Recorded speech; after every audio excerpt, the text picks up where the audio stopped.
Nang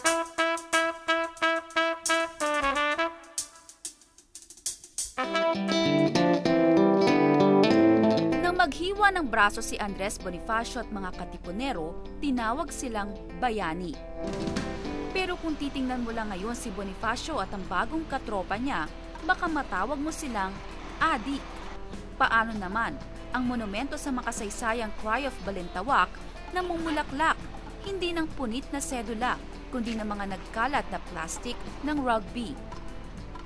Kundi lang sa iilang mga empleyado ng Quezon City Parks na pinagbabantay kay Bonifacio, aakalain mong nalimutan na siya ng mga kababayan niya. Rugby. Kakalat kasi rito eh. Daming tumatambay. Marami sila? Marami, madaling araw. Nahabol namin sa namin eh, di namin mahabol. Pero di naman siya tuluyang nalimutan ng Pinoy. Paminsan-minsan may nakakakita ng kahalagahan niya.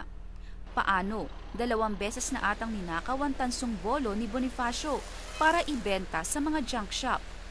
Kundi lang siguro mas nauso ang nakawan ng cellphone dito, baka na-score na naman ang tabak ni Supremo. Hindi lang naman si Bonifacio ang ginaganyan natin. Ang best friend niyang si Emilio Jacinto sa pinaglabanan San Juan, baka di mo lang makilala. Paano? Pati ang tansong nameplate niya, ninakaw din. Kaya tulad namin, yung ibang aming pinagtanungan kung sino siya, nalilito. Sino nga bang monumento yan? Nagtatanggal ang pangalan. Emilio Jacinto. Oo, kasi ibang sa libro, ibang mukha, matitim kasi. Para sa mga hindi masyadong bright, si Jacinto ang tinawag na utak ng himagsikan. Pero may mga mas wais sa kanya. Binta na. Tanso kasi yan eh. Salbahe, tanso kasi yan eh. Sayang na sayang, binabastos ang ating mga bayani.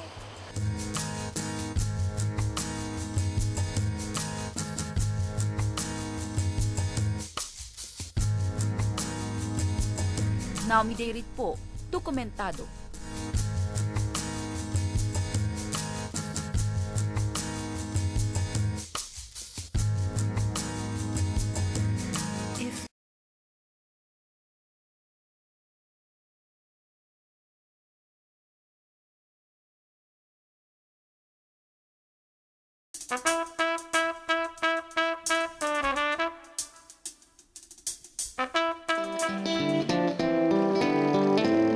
Sa Banlat, Quezon City, iisipin mo namang maswerte ang mga batang ito.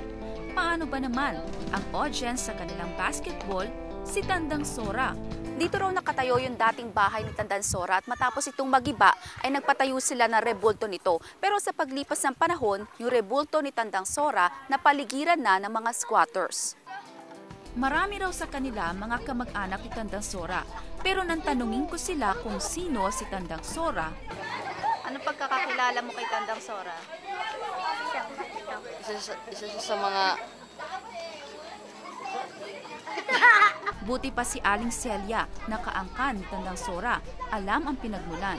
Masaya dahil nakikilala ka rin ng ibang tao na apo pala yung ni Tandang Sora, sa apo sa tuhod. Kung si Tandang Sora pinalibutan ng mga squatter, nagmistulan ng mga squatter ang dakilang lumpo na si Apolinario Mabini. Nakakailan lipat na ang lumang bahay ni Mabini. Mula sa Batangas, inilipat at tinanggal ito sa nagtahan dahil sa expansion ng kalsada.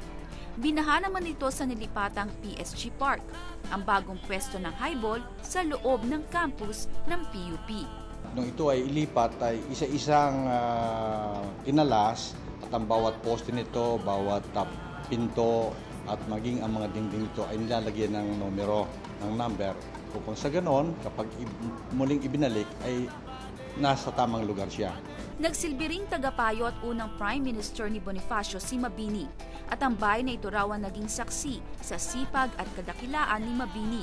Ang bahay na ito ay isa sa kanyang lugar kung saan ginagawa niya ang mga kasulatang ito ay naipakita niya kung ano ang na hindi sagabal ang pagkakaroon ng kapansanan. Hindi naman ako kailangan lumayo para makahanap ng mga monumento ng bayani. Lumaki ako sa Novaliches, lugar na kilala sa traffic at mga factory.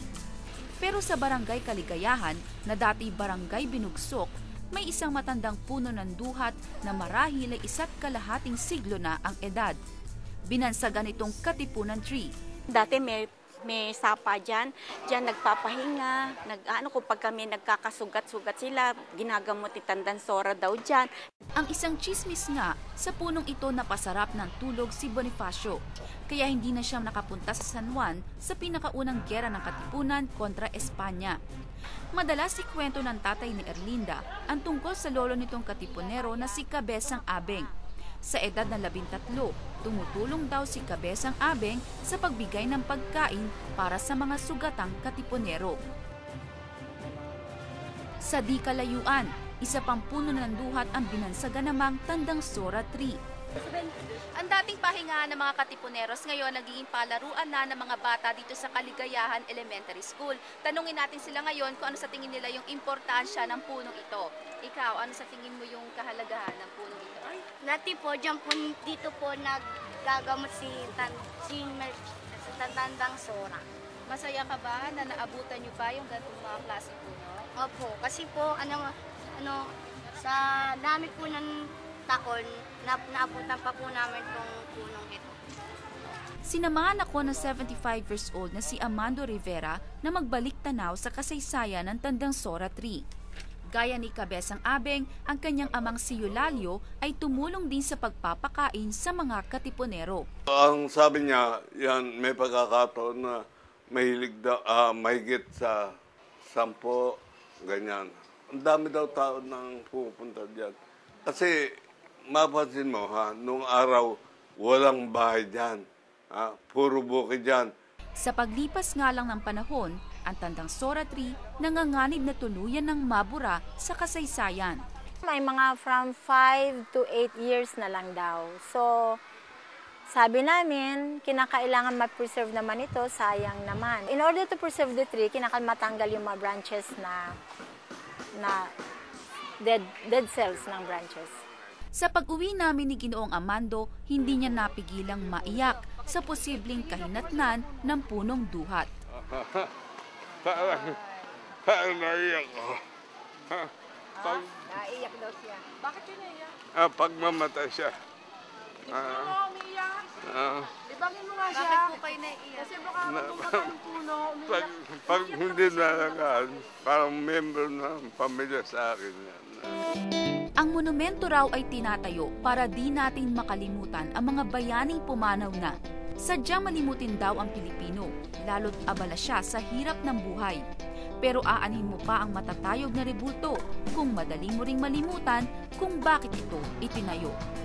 Naomi Dayrit po, Dokumentado.